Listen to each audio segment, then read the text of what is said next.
नमस्कार दोस्तों, मैं हूं अवधेश शर्मा और आप सभी का हमारे YouTube चैनल में आपका स्वागत है। आज की वीडियो में आप सभी को ग्राम संगठन प्रशिक्षण का अध्याय नंबर 5 ग्राम संगठन की बैठक प्रक्रिया के बारे में आप सभी को इस वीडियो के माध्यम से जानकारी देने वाले हैं।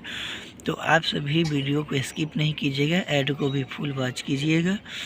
और आप सभी से निवेदन है कि प्रीमियर स्टार्ट तक आप सभी वीडियो में आ जाइएगा, क्योंकि बहुत सारे फ्रेंड्स होते हैं कि 10-15 मिनट वीडियो चल जाता है तब आते हैं। तो उसमें होता है कि 5 मिनट अगर वीडियो वाचिंग होता है तो वीडियो का इम्प्रेशन डाउन हो जाता है, उसका इम्प्रेशन नीचे गिर जाता है और वहाँ काला काला जैसा हो जाता है। तो इसीलिए किसी भी फ्रेंड्स को अगर सपोर्ट कीजिए तो दिल से कीजिए, क्योंकि आधा अधूरा वीडियो किसी को रखने से किसी का वीडियो बेकार हो जाता है। तो इस चीज़ का सभी फ्रेंड्स ध्यान देंगे। अगर होता है कभी कभी 1 दिन 2 दिन हो जाता है, क्योंकि मिस्टेक हो जाता है, लेकिन पर डे नहीं होना चाहिए। तो चलिए, हम अध्याय नंबर 5 का पृष्ठ संख्या 40 का हम बता दिए थे।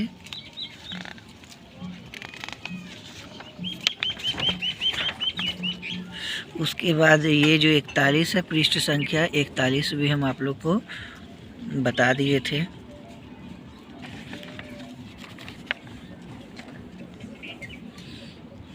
उसके बाद 42 का यहाँ तक समझा दिए थे, प्रार्थना से बाकी है। तो अब देखिए कि बैठक मतलब बकाया उकाया जो भी है वो चीज़ पर बता दिया गया, भविष्य कार्य योजना, ये सब।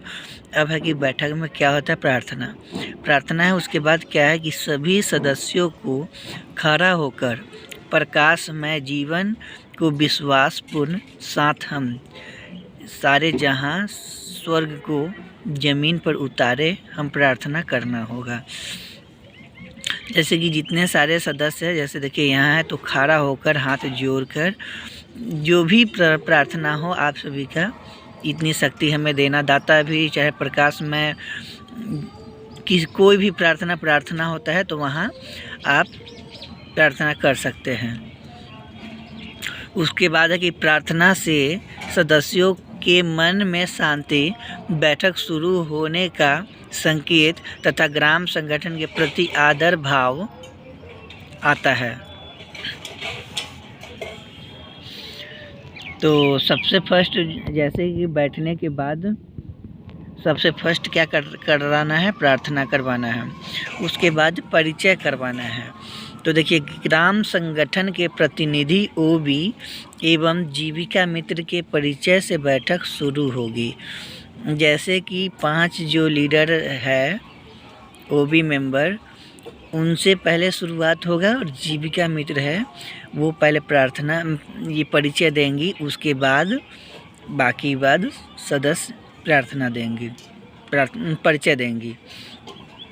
उसके बाद है कि परिचय के दौरान प्रत्येक सदस्य अपना नाम, गांव का नाम, समूह का नाम, समूह में उनका पद, ग्राम संगठन का नाम तथा ग्राम संगठन में अपना पद बताना चाहिए। इससे आत्मविश्वास बढ़ता है।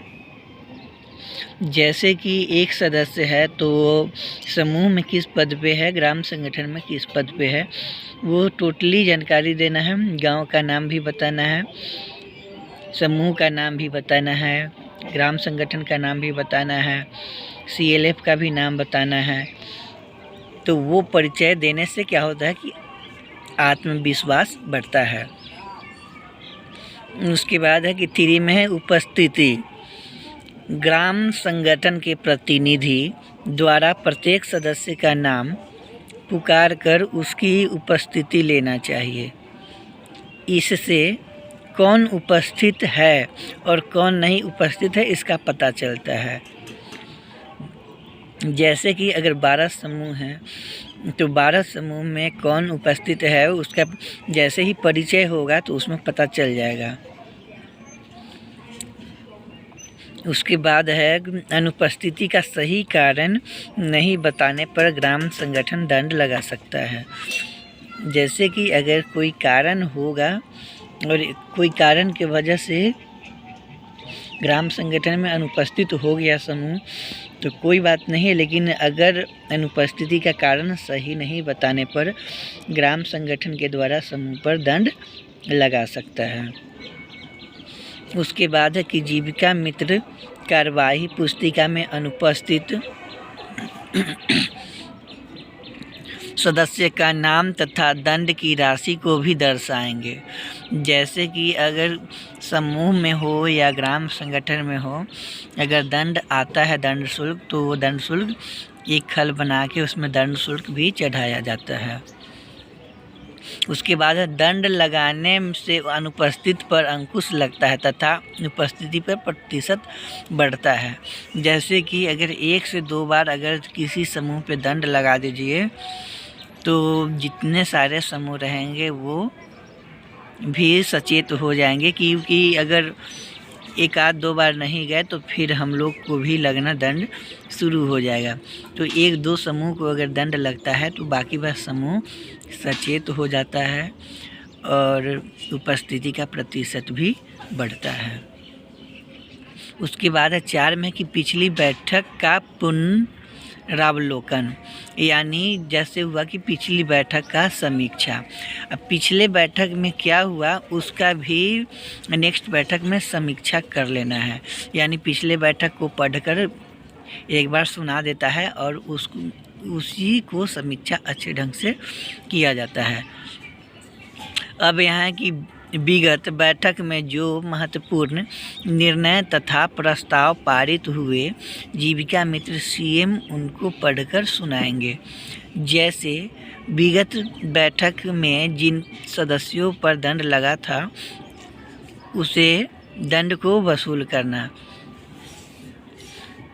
क्या है कि बैठक में जो दंड लगा, महत्वपूर्ण निर्णय प्रस्ताव पारित हुआ, तो जीविका मित्र जो है सो वो पढ़कर सुनाएंगे और जिन सदस्यों पर दंड लगा उससे वसूल भी करना है।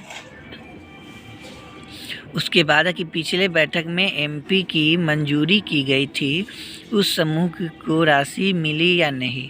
जैसे कि अगर किसी समूह से पैसा ऋण का मांग का आवेदन आया तो उसका एमपी मतलब किया गया, उसका जैसे जांच पड़ताल किया गया तो फिर उस समूह को ऋण मिला कि नहीं। जैसे उसका ऋण मंजूरी जब हो गया तो उसको ऋण मिला कि नहीं, उस पर भी बात करना है। उसके बाद है कि सदस्यों द्वारा उस उद्देश्य से उन सामानों को खरीदारी हुई या नहीं, इस पर सामाजिक अंकेक्षण समिति के प्रतिवेदन के आधार पर चर्चा होती है। अब क्या है कि देखिए सदस्यों द्वारा उस उद्देश्य से उन सामानों को खरीदारी, जैसे कि होता है कि खरीदारी कमेटी किसी भी प्रकार का उनको सामान खरीदारी करना है, तो जब प्रस्ताव पारित हो गया तो फिर खरीदारी कमेटी वो सामान खरीदे कि नहीं, और खरीदारी अगर हो भी गया तो उसका अंकेक्षण हुआ कि नहीं। यहाँ पर देखिए कि ग्राम संगठन का बैठक है, आयताकार में है और सभी जो ग्राम संगठन की दीदियाँ हैं वो खड़े होकर प्रार्थना शुरू की हैं।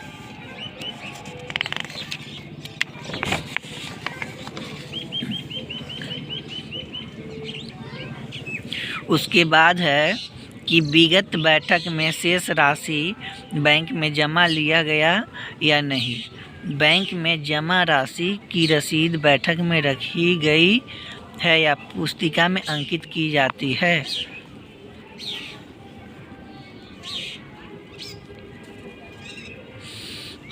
जैसे कि है कि ग्राम संगठन का जो शेष राशि है और बैंक में जो पैसा जमा हुआ, तो बैंक में जमा राशि वाला जो रसीद है बैठक में रखा जाना चाहिए तथा उस पुस्तिका में अंकित हो जाना चाहिए। जैसे कि समझिए कि ग्राम संगठन में 1 लाख रुपए है और 1 लाख रुपए है और बैंक में क्या हुआ कि बैंक में जमा 50,000 रुपया हो गया।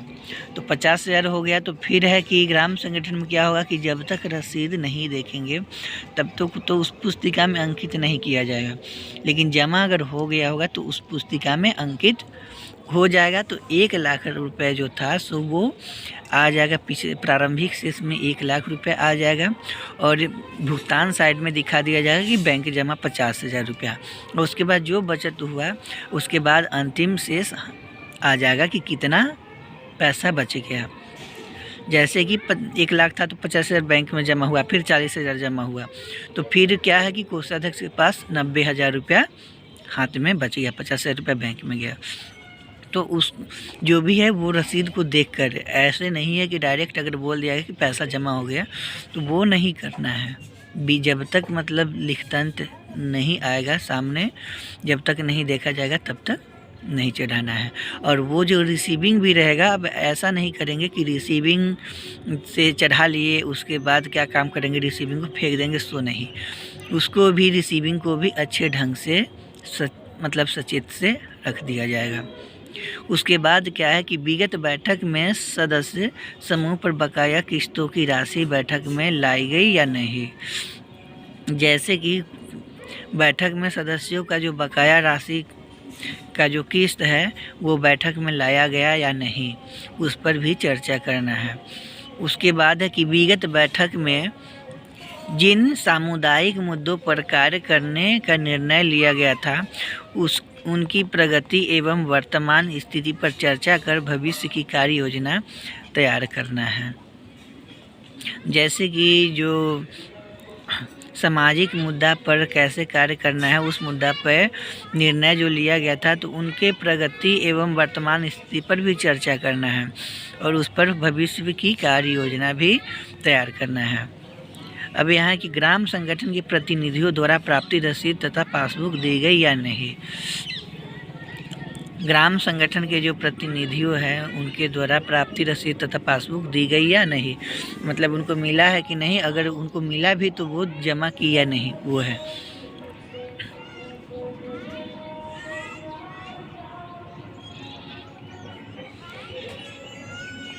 उसके बाद है कि सामुदायिक निवेश राशि CIF वापसी बचत। तो यहाँ देखिए कि समूह के प्रतिनिधि ग्राम संगठन के कोषाध्यक्ष को किस्त की राशि वापस करेंगे। समूह के पासबुक में वसूल की गई राशि जीविका मित्र CM द्वारा दर्शाई जाएगी। जैसे कि देखिए समूह के जो प्रतिनिधि होंगे तो ग्राम संगठन कोषाध्यक्ष की किस्त की राशि वापस जो करेंगे तो सबसे पहले समूह के पासबुक में वसूल की गई राशि, जो सबसे पहले कि ग्राम संगठन में जो पैसा जमा होगा उससे पहले स्वयं सहायता समूह की बैठक में जीविका मित्र पैसा पहले चढ़ाएंगी, दर्शाएंगी। उसके बाद ग्राम संगठन में पैसा समूह के लीडर के द्वारा जमा होगा। उसके बाद है कि जीविका मित्र CM प्रत्येक समूह से किस्त वापसी को दर्शाएंगे तथा ग्राम संगठन में कुल प्राप्त राशि का मिलान करेंगे। जैसे कि है कि अगर जीविका मित्र जो है तो वो समूह में पैसा जमा करवाने गए तो वहाँ पर ऐसा हुआ कि 10,000 रुपया जमा करवाया और उसमें से क्या की कि मेंबर अगर चालाकी की कि यहाँ 8,000 रुपया ही जमा कर दी, तो उस समय CM को जो जीविका मित्र है उनको वो चीज़ पर ध्यान देना है कि पैसा जो जमा समूह में हुआ वो पैसा ग्राम संगठन में आया कि नहीं, उस पर ध्यान देना है और उसको अच्छे से रजिस्टर में चढ़ाना है। उसके बाद है कि जीविका मित्र CM प्राप्ति रसीद तैयार कर उसके आधार पर ऋण पुस्तिका में दर्ज करेंगे और निर्धारित स्थान पर अध्यक्ष उपाध्यक्ष का हस्ताक्षर करवाएंगे। जैसे कि उनको अगर जितना ऋण मिला और कितना वो पैसा जमा किए और जो बकाया है वो वापसी नियोजन बनाकर उनको दे देना है कि इतना आपके समूह पर बकाया राशि है और उस पर अध्यक्ष और उपाध्यक्ष का हस्ताक्षर भी होना चाहिए। उसके बाद है कि कोषाध्यक्ष हस्ताक्षर की गई प्राप्ति रसीद एवं पासबुक का समूह को प्रतिनिधि को लौटा देंगे। जैसे कि कोषाध्यक्ष जो हस्ताक्षर की गई जो प्राप्ति रसीद है उस पासबुक को समूह के प्रतिनिधि को लौटा देंगे। उसके बाद है कि जीविका मित्र CM वर्तमान माह का DCB का स्टेटमेंट तैयार करेंगे तथा ग्राम संगठन को प्रतिनिधियों को सूचित करेंगे। उसके बाद है कि इन क्रियाओं से समूह में नियमित किस्त वापसी होगी तथा पैसों का लेन देन पर भी पारदर्शिता आएगा। वापसी नियोजन के अनुसार होता है तो बहुत अच्छा रहता है, तो इस पे ध्यान देना है। तो चलिए अब हम वीडियो को इतना ही पे क्लोज करते हैं। एक बार आप लोग को शुरू से बता देते हैं, आप सभी वीडियो में बने रहिएगा। तो देखिए पृष्ठ संख्या 40 पिछले वीडियो में बता चुके हैं। उसके बाद 41 भी बता दिए हैं। उसके बाद 42 भी बता दिए हैं।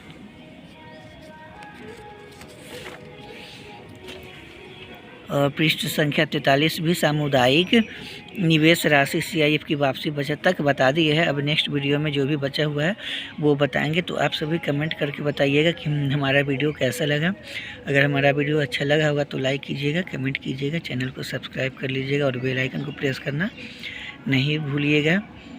तो आप सभी का हमारे वीडियो में बने रहने के लिए बहुत बहुत धन्यवाद। सभी को एक साथ बाय बाय।